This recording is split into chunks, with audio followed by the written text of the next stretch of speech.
Recorded Books presents The Queen of Poisons by Robert Thorogood, narrated by Nicolette Mckenzie. For Penny Thomas. Chapter 1. Suzie Harris was on a mission. She wasn't sure she'd be able to see it through. In fact, she knew the chance of failure was high, but she was going to give it her best shot. She was going to try to sit through a Marlow Town Council planning meeting. Suzie hated meetings, and the idea of a planning meeting seemed even more impossibly boring. But she'd recently come up with a ruse to make a financial killing, and she figured she'd need allies on the planning committee. So she'd decided to attend one of their meetings, to discover who the key personalities were, how they made their decisions, and, most importantly, if any of them could be bullied into looking favourably on any application she later submitted.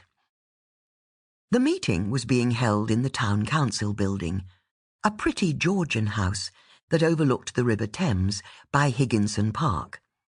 The entrance was a highly polished black door that wouldn't have looked out of place in Downing Street, and while most of the two-storey building was set aside as office space, it also contained an old debating chamber that was still used for formal meetings.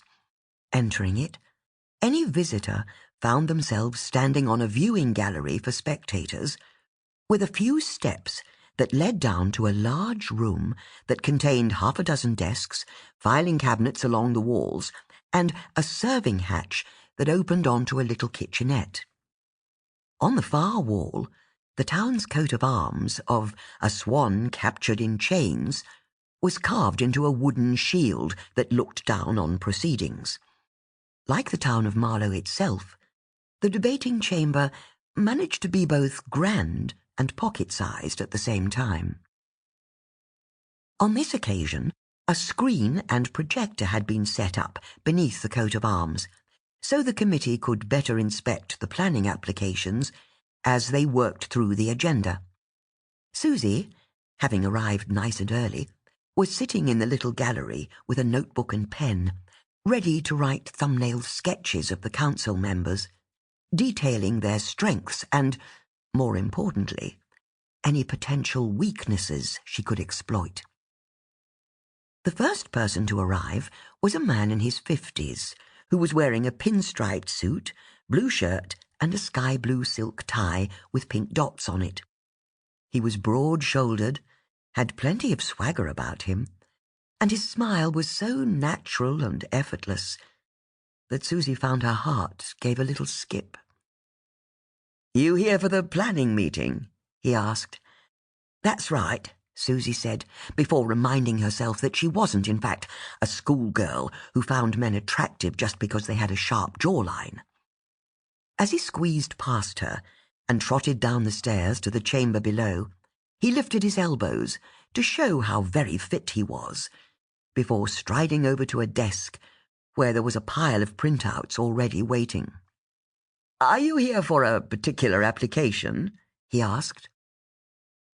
It was only at that moment that Suzie realized she hadn't worked out a cover story for her presence. "Yep," she said, if only to buy herself time. "Which one?" I'm sorry?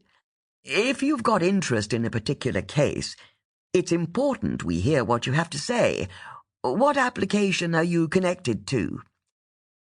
You know," Suzie said, desperately extemporizing, the one on the main road, the big house. I mean, it's not all that big at the moment, but the owners want it to be,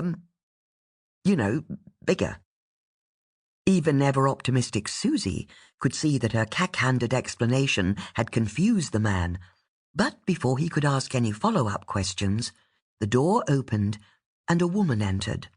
She was about 60 years old, and whereas the man seemed to radiate goodwill, this new arrival, Suzie thought, seemed to suck the joy out of the air as she looked about herself. Her manner reminded Suzie of all of the many dry-as-dust teachers who'd been disappointed with her at school. Sample complete. Ready to continue?